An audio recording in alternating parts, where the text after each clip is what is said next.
සුබ සන්ධ්‍යාවක් සියලු දෙනාටම. ඔබ මේ එක්වන්නේ ලිව් ෆිසික්ස් අපේ O level support program එකෙන්. අද මම කවිත් ප්‍රනන්දු මම අද ඔයගලන්ට ඩිස්කස් කරන්නේ ඔයගලන්ගේ අපි ඔයගලන්ට එවලා තියෙනවා ටියුට්ස් ඒකේ chemistry 3 එක එහෙම නැත්නම් රසායන විද්‍යාව 3 ප්‍රශ්න පත්‍රයේ තෝරාගත් ප්‍රශ්න කිහිපයක්. අපි බලමු. මම හිතනවා ඔයගොල්ලෝ හැමෝම ගාම ටියුට් එක තියෙනවා කියලා. ඔයගලන්ගේ WhatsApp group වලට අපි මේ වෙනකොට ඒක එවලා තියෙනවා. ඔයගොල්ලෝ ටියුට් එක කරලා හෝ නැතු හෝ මේකත් එක්ක බලන ගමන් ඔයගලන්ට යම් කිසි දෙයක් ලබා ගන්න පුළුවන් වෙයි කියලා තමයි අපේ බලාපොරොත්තුව. හරි. පළවෙනි එක. ස්පර්ශක ක්‍රමයෙන් සල්ෆියුරික් අම්ලය නිෂ්පාදනය කිරීමේදී භාවිතා කරන උත්ප්‍රේරකය වන්නේ. සල්ෆියුරික් අම්ලය කියන්නේ මොකද්ද? H2SO4.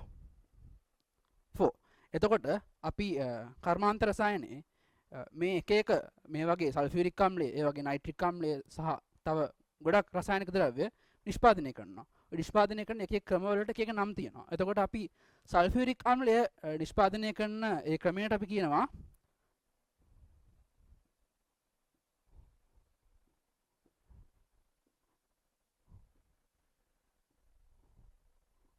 ස්පර්ශක ක්‍රමය කියලා. ස්පර්ශක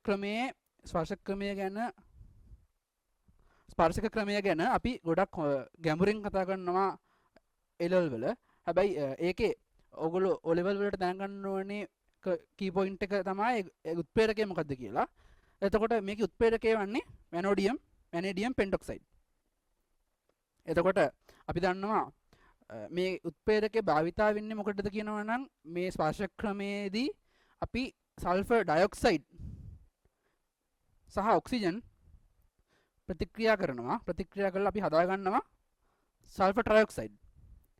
එතකොට මෙන්න මේ ප්‍රතික්‍රියාවේ ශීඝ්‍රතාවය වැඩි කරගන්න තමයි අපි මේ vanadium pentoxide කියන උත්ප්‍රේරකය භාවිතා කරන්නේ. අපි මේ පස්සේ හදාගන්න සල්ෆර් ට්‍රයොක්සයිඩ් වලට තව විදියකින් අපි ඒක හරවා ගන්නවා අපිට ඕනි කරන සල්ෆියුරික් අම්ලයට. හරි. ඊළඟ ප්‍රශ්නේ. ශිෂ්‍යයෙකු විසින් කර ඇති පහද දැක්වෙන ප්‍රකාශ සලකන්න. හුමාල ආසවනය භාවිතයෙන් කුරුඳු තෙල් වලින් කුරුඳු තෙල් නිස්සාරණය කරගත හැකි වේ. ඉතින් ඒක හරි. අපි බලමු පොඩ්ඩක් හුමාල ආසවනය ගැන. දැන් අපි දන්නවා ආසවන ක්‍රම තුනක් තියෙනවා නේ. සරල ආසවනය, භාගික ආසවනය සහ හුමාල ආසවනය. එතකොට හුමාල ආසවනය මොකද කරන්නේ? අපි හුමාල ආසවනය භාවිතා කරන්නේ කුරුඳු තෙල් වගේ ශාක තෙල් නිස්සාරණය කරගන්නට. එතකොට ශාක තෙල් අපි කරන්නේ කොහොමද? අපි ශාක කොටස් කුඩු කරගෙන ඒක වතුරත් එක්ක අපි වතුරත් එක්ක කලවම් වෙනවා.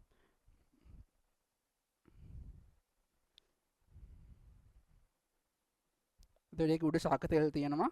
මේ ඇවිල්ලා ශාක තෙල් සහ ජලය මිශ්‍රණය.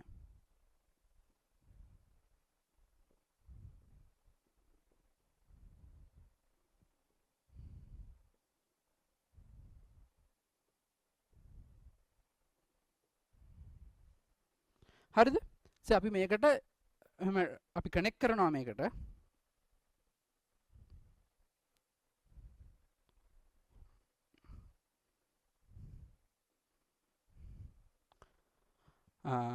අපි මේක ඉංග්‍රීසි වලින් කියන්නේ ස්ටීම් ජෙනරේටර් එකක් කියලා. මේක අපි මෙතන තියෙනවා ජලය. අපි මේකට වංශන් දාහනයකින් හරි මොකක් හරි එකකින් ගින්දර ලබා දෙනවා. එතකොට මේ ජලය රත් වෙලා මේ එන හුමාලය මේක දිගේ ඇවිල්ලා මේ මිශ්‍රණය රත් වෙනවා නේ. එතකොට මේ මිශ්‍රණයෙන් අපිට මේක රත් වුණාම මේ මිශ්‍රණය සෙල්සියස් අංශක 100ට වඩා අඩු. දැන් ජලය සෙල්සියස් අංශක 100 දී මොකද වාෂ්පීකරණය වෙනවා. මේ ශාක තෙල් එකේ අපි දන්නේ නැහැ මොකද්ද කියලා. හැබැයි සෙල්සියස් අංශක කීයද වාෂ්ප වෙන්නේ කියලා අපි දන්නේ නැහැ. හැබැයි මේ ක්‍රමයට මේක මිශ්‍රණ කරාම අපිට පුළුවන් සෙල්සියස් අංශක 100ට වඩා අඩු උෂ්ණත්වයකදී මේ මිශ්‍රණය වාෂ්ප කරගන්න. එතකොට මේකෙන් මේ ශාක තෙල් වාෂ්ප වෙලා එනවා එළියට. අපි ඒක අරගෙන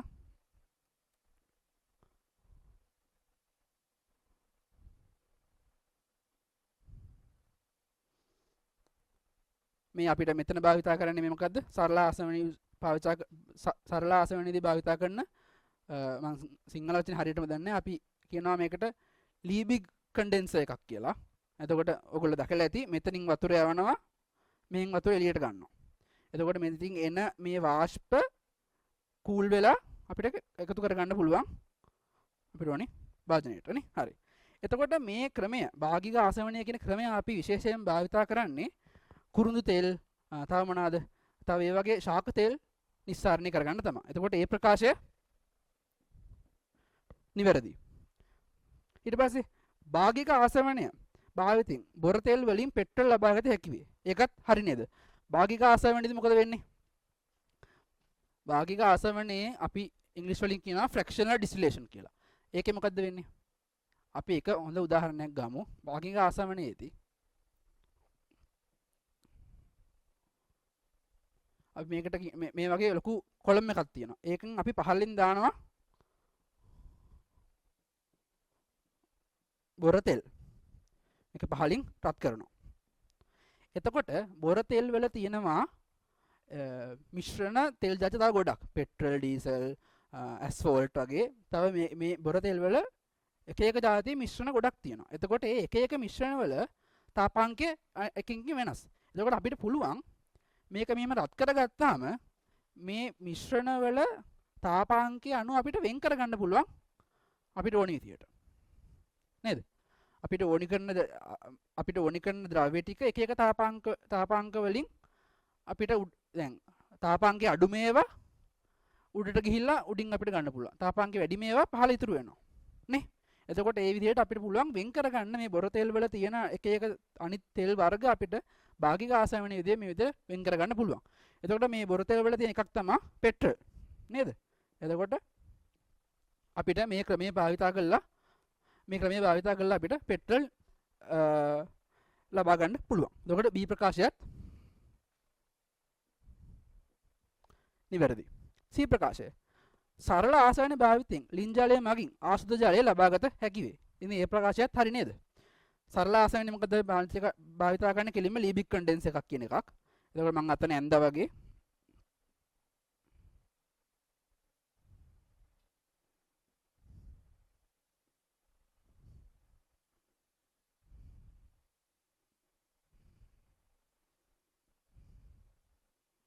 අපි මෙතනට දා ගන්නවා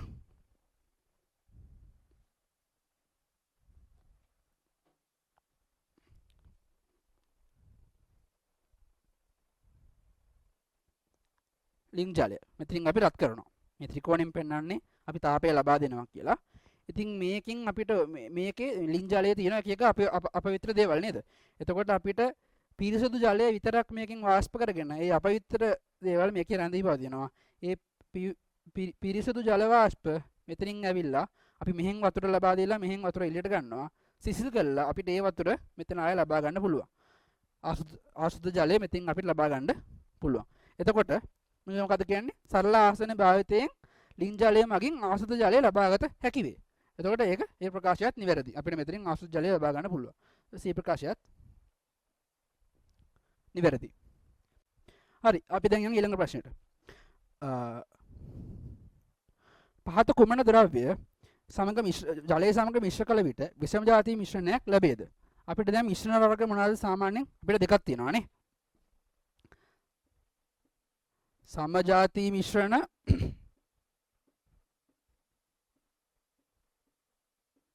ඒත් එක්කම තියෙනවා විෂම ජාති මිශ්‍රණ.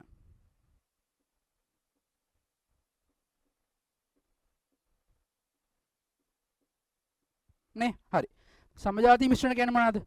සමජාති මිශ්‍රණයක් කියන්නේ අපි ද්‍රව්‍ය කීපයක් එකක් හරි දෙකක් හෝ කීපයක් මිශ්‍රණ කරාම අපිට පස්සේ ඒ එක එක ද්‍රව්‍ය වෙන වෙනම අඳුර ගන්න බැරි නම් ඔක්කොම මිශ්‍රණය පේන එක විදිහකට නම් අපි කියනවා සමජාති මිශ්‍රණයක් කියලා.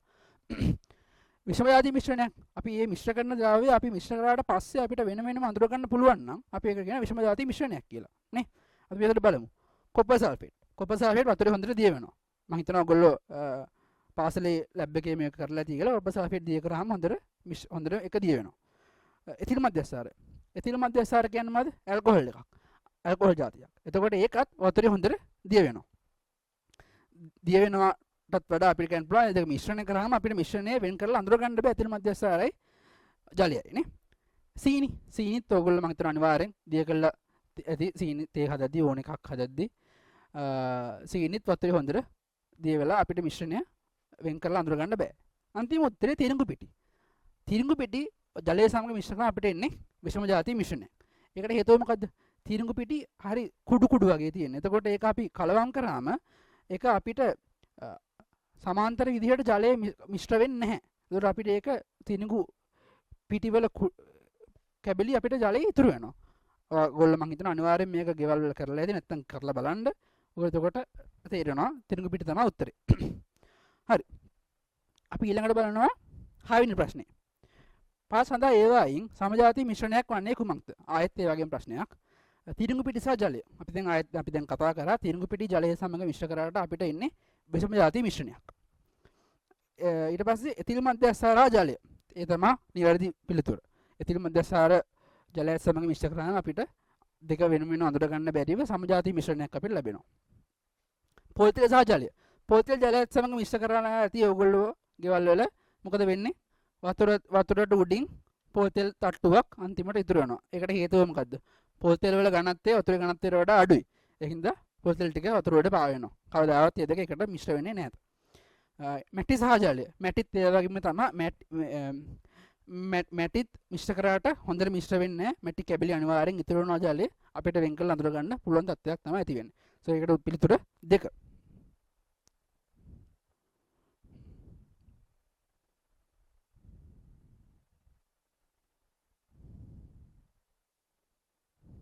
හරි. අපි බලමු 8 වෙනි ප්‍රශ්නේ. පහත දැක්වෙන ප්‍රකාශ අතුරෙන් අසත්‍ය ප්‍රකාශය තෝරන්න. කණජ තෙල් පිරිපහදුව සඳහා භාගික ආසවනය භාවිත කෙරේ. ඒක හරි. අපි දැන් මෙතනින් කතා කරා කණජ තෙල් අපිට මේ විදිහට පිරිසුදු කරන්න පුළුවන්. අපිට මේ බොර තෙල් වෙනුවට කණජ තෙල් දාලා අපිට අනවශ්‍ය දේවල් පහත රඳවාගෙන අවශ්‍ය කරන හොඳ තෙල් ධාතු ටික ඒවල තාපාංකය අඩු හින්දා ඒවා වාෂ්ප වෙලා උඩින් අපිට වෙන් කරගන්න පුළුවන්. කුරුළු තෙල් නිස්සාරණය සඳහා හුමාලා ආසවෙන භාවිත කරේ. ඒක මම ඔයගලන්ට මෙතනින් කියලා දුන්නා. ඒකත් හරි. තරසාල සහ අරිෂ්ඨ නිස්සාරණය සඳහා ද්‍රාවක නිස්සාරණය භාවිත කරේ. බලමු එක අපි. වාෂ්පශීලී සංඝටක මිශ්‍රණයක් වෙන් කිරීමට වර්ණලේඛ ශිල්පය භාවිත කරේ. නෑනේ. වර්ණලේඛ ශිල්පය භාවිත කරන්නේ අපි සාමාන්‍යයෙන් වාෂ්පශීලී නොවන ඒවාට නේද? අපි වර්ණලේඛ මොකද කරන්නේ? ඒක අපි හැම ෂීට් එකකින් අපේ ඒ ද්‍රාවණයට එබුවාම ඒකෙන් අපිට ඔහොම එක එක තැන් වලට ඒ අපිට ඕන කරන ටික වෙන් කර ගන්න පුළුවන්. ඒක උරා ගන්න විදිහත් එක්කනේ. එතකොට වාෂ්පශීලී සංඝටක මිශ්‍රණයක් සඳහා අපි ඒක භාවිත කරන්නේ නැහැ. හරි. 9 වෙනි ප්‍රශ්නේ. ද්‍රව ජලය ජල වාෂ්ප ලෙස වාතයට ගමන් ගන්න ආකාර දෙකක් වන්නේ නැටීම සහ වාෂ්පීභවනයයි. ඒවා සම්බන්ධ පහත ප්‍රකාශ වලින් අසත්‍ය ප්‍රකාශය කුමක්ද? හරිද? නැටීම කියන්නේ මොකද්ද?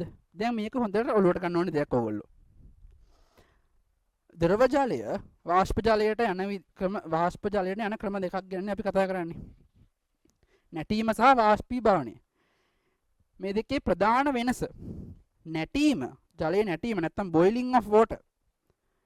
අනිවාර්යෙන් වෙන්නේ ජලය සෙල්සියස් අංශක 100ට ගියාම. මේ වාෂ්පීභවනය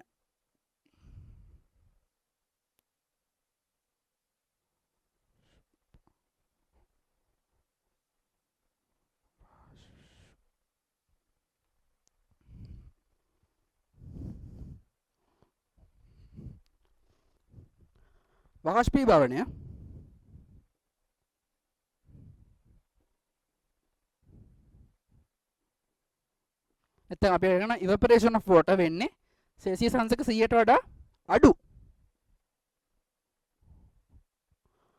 අඩු උෂ්ණත්වවලදී. හරි. එතකොට නැටීමේදී මෙන්න වාෂ්පීභවනයේදී ජලයේ උෂ්ණත්වය නියතව පවතී. නෑ. ඒක වැරදි. අපි දන්නවා නැටීමේදී සම්පූර්ණයෙන් ද්‍රව ජලය වාෂ්ප ජලයට හැරවෙන තෙක්ම ඒකේ උෂ්ණත්වය සෙල්සියස් අංශක 100දී 100ම රඳා පවතිනවා. නේද? හැබැයි වාෂ්පීභවනයේදී එහෙම වෙන්නේ නැහැ. වාෂ්පීභවනය වෙන්නේ සෙල්සියස් අංශක 100ට වඩා අඩු උෂ්ණත්වවලදී. එතකොට ඒකෙදී ශක්තිය පාවිච්චි කරලා ජලය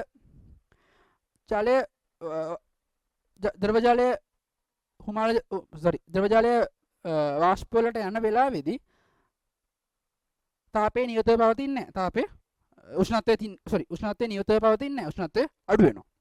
හැබැයි නැටීමේදී උෂ්ණත්වය නියතව පවතිනවා. මොකද හේතුව ගුප්ත තාපය නිසා සෙල්සියස් අංශක 100 දී ගුප්ත තාපය නිසා උෂ්ණත්වය සෙල්සියස් අංශක 100 රඳා පවතිනවා.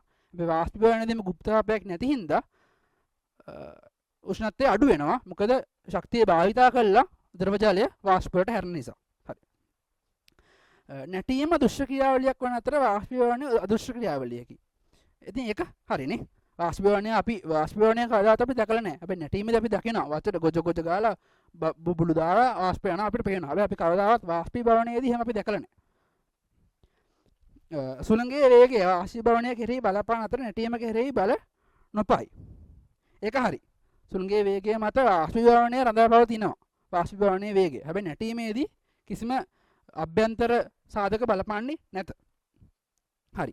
නැටීමේදී ජලයේ උෂ්ණත්වය නියතව පවතින අතර වාෂ්පීභවන ජලයේ උෂ්ණත්වය අඩු වේ. ඒක තමයි මම දැන් ඔයගලන්ට කියලා දුන්නේ. නැටීමේදී ජලයේ උෂ්ණත්වය නියතව පවතිනවා. වාෂ්පීභවනයේදී ජලයේ උෂ්ණත්වය අඩු වෙනවා.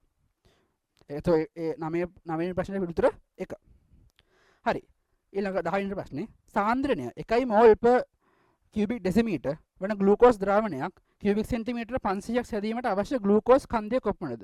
ග්ලූකෝස් වල සාපේක්ෂ අණුක ස්කන්ධය 180යි. අපි ඒ ගාන හදලා බලමු.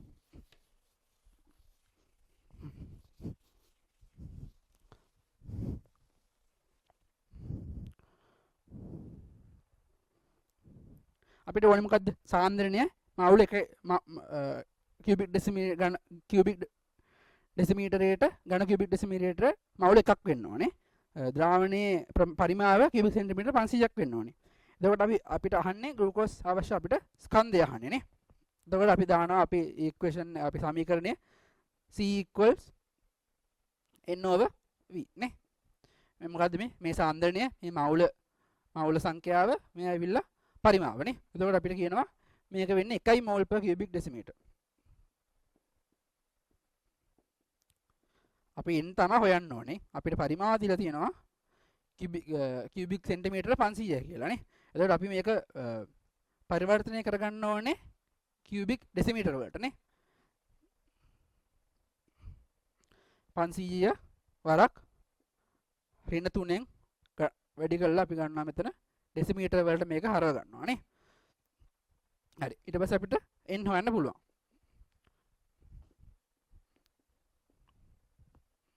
අපිට n එනවා 0.5යි මවුල 0.5යි නේ. ඊට පස්සේ අපි දන්නවා n සමාන වෙන්නේ simple m යට capital M. n කියන්නේ මවුල ප්‍රමාණය, simple m කියන්නේ ස්කන්ධය, capital M කියන්නේ සාපේක්ෂ අණුක ස්කන්ධය නේ. එතකොට n කියන්නේ 0.5යි. m තමයි අපි හොයන්නේ. මෙතන අපි දන්නවා සාපේක්ෂ අණුක ස්කන්ධය 180යි.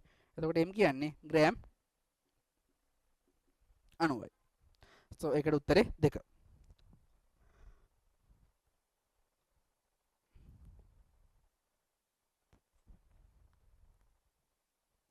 හරි.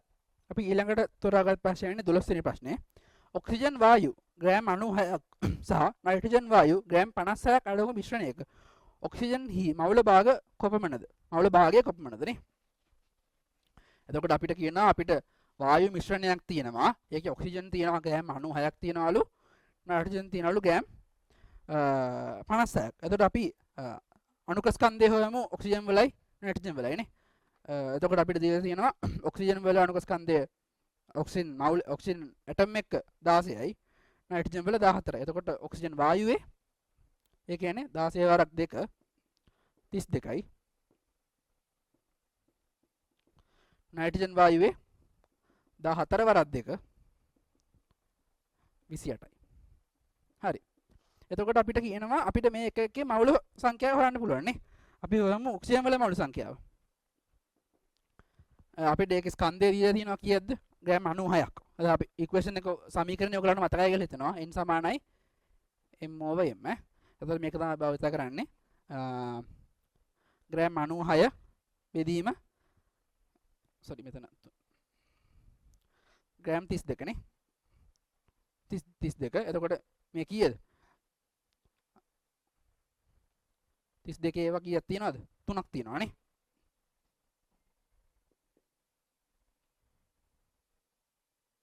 ඔව් 32 ඒවා 3ක් තියෙනවා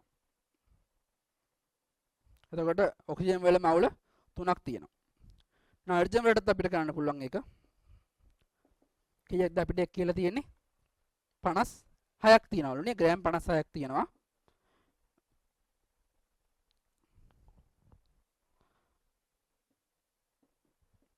අණුක ස්කන්ධය 28යි. එතකොට ඒ කියන්නේ 28 ඒවා දෙකක් නේ. එතකොට නයිට්‍රජන් මවුල තියෙනවා දෙකක්. දැන් අපෙන් අහන්නේ මොකද්ද? අපෙන් අහන්නේ මවුල භාගය. මවුල භාගයේ සූත්‍රය මොකද්ද? මවුල භාගය හැබැයි අපෙන් අහන්නේ මොනවාද? ඔක්සිජන් වලනේ. මවුල භාගයේ ඔක්සිජන්. එතකොට අපි ඒකේ සූත්‍රය මොකද්ද? ඔක්සිජන් මවුල ප්‍රමාණය. NO2 ඔක්සිජන් මවුල ප්‍රමාණය අපි බෙදනවා මුළු මවුල ප්‍රමාණයෙන් ඔක්සිජන් ප්‍රමාණය එකතු කිරීම නයිට්‍රජන්. එතකොට ඒ කීයද? ඔක්සිජන් අපි දන්නවා 3යි. 3 බෙදීම 3 එකතු කිරීම 2 උත්තරය කීයද? 3 බෙදීම 5. ඔන්න මවුල භාගය හොයන විදිය. හරි. ඊළඟ ප්‍රශ්නේ ප්‍රශ්න අංක 13. සාන්ද්‍රණය 1 මෝල් per cubic decimeter වන සෝඩියම් ක්ලෝරයිඩ් ද්‍රාවණයක cubic සෙන්ටිමීටර 100ක් අඩංගු සෝඩියම් ක්ලෝරයිඩ් ස්කන්ධය කොපමණද? ඉතින් අපිට ඒකත් අපි කලින් කරපු විදිහටම කරන්න පුළුවන් නේ. ග්ලූකෝස් එක හෙව්ව විදිහටම අපිට ඒක කරන්න පුළුවන්. එතකොට අපි ඒකත් බලමු.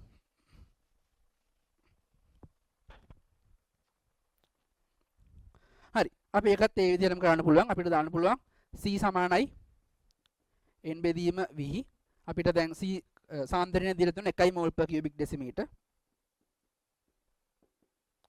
අපි n තමයි හොයන්න ඕනේ. අපිට v කියන්නේ පරිමාව දීලා තියෙනවා cubic centimeter 100 කියලා. අපි ඒක කන්වර්ට් කරනවා ඝන decimeter වලට නේ. 100 10 3 decimeter. ඊට පස්සේ අපිට ගන්න පුළුවන් n කීයද? n කියන්නේ 0.1.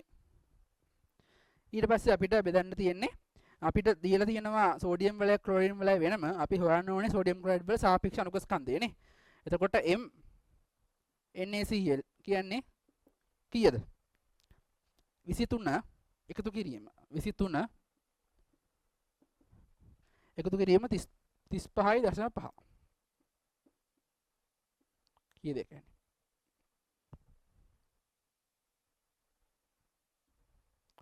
පනසටය දශම පහයි. හරි. ඊට පස්සේ අපෙන් අහන්නේ මොකද්ද? අපෙන් අහන්නේ ස්කන්ධයනේ අහන්නේ. අපිට දාන්න පුළුවන් n සමානයි simple m over උඩ යට capital M. දැන් අපි දන්නවා n කියන්නේ 0.1යි. m තමයි අහන්නේ. capital M ඇවිල්ලා 58.5යි. එතකොට අපිට simple m කියන්නේ ස්කන්ධය වෙන්නේ 5.85යි ග්‍රෑම් නේ. හරි. එතකොට ඒකට පිටුතර කීයද? පිටුතර අංක 3. හරි. 14 වෙනි ප්‍රශ්නය. 0.1යි මෝල් per cubic decimeter ග්ලූකෝස් ද්‍රාවණයකින් එක cubic decimeter එකක් සාදා ගැනීමට අවශ්‍ය ග්ලූකෝස් ස්කන්ධය. දැන් ආයෙත් අහන්නේ ග්ලූකෝස් ස්කන්ධයමයි නේ. අපි ඒකත් කරමු. so ග්ලූකෝස් වල අපිට දැන් ග්ලූකෝස් වල මොකද්ද මේ ප්‍රශ්නේ වෙනස? එන්න ප්‍රශ්න චුට්ටක් සංකීර්ණ වෙනවා නේ. ග්ලූකෝස් වල සාපේක්ෂ අණුක ස්කන්ධ අපිට දීලා නැහැ. අපි ඒක හොයන්න ඕනේ. ඉතින් අපිට ආයෙත් මේ විදිහටම කරන්න පුළුවන්. C සමානයි n දාලා අපිට තියෙනවා මේකේ සාන්ද්‍රණය 0.1යි.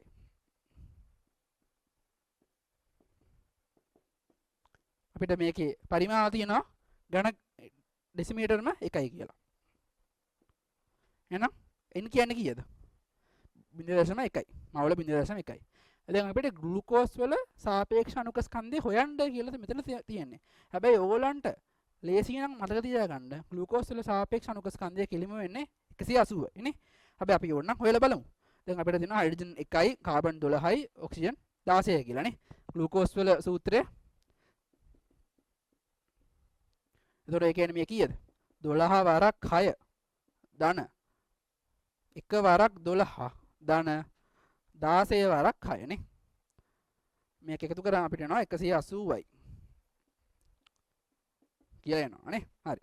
දැන් ආයෙත් මේක දාන්න තියෙන්නේ අපේ සාමාන්‍ය සූත්‍රයට n සමානයි m බෙදීම m. එතකොට අපිට සිම්පල් m ගන්න පුළුවන්. එතකොට n කියන්නේ 0.1යි. සිම්පල් m කියන්නේ තමයි හොයන්න ඕනේ. මේක 180යි. එතකොට සිම්පල් m කියන්නේ 18යි ග්‍රෑම්. එහෙනම් අපි අද මෙතනින් නවත්තමු. ඔයගොල්ලෝ අපිත් එක්ක දිගටම සම්බන්ධ වෙලා ඉන්න. මේ වගේ අපි ඉදිරියටත් මේ දවස් කීපේ ඔයගලන්ට සපෝට් එකක් ඉදිරියට මේවා දිගටම වෙනවා. ඉංග්‍රීසි මාධ්‍ය සිංහල මාධ්‍ය දෙකෙන්ම අපි වෙනවා. I think ඔයගලන්ට සුබ ප්‍රාර්ථනා මම ඔයගලන්ගේ විභාගය හොඳින් කරගන්න පුළුවන් වෙයි කියලා. ස්තුතියි. සුබ රාත්‍රියක්.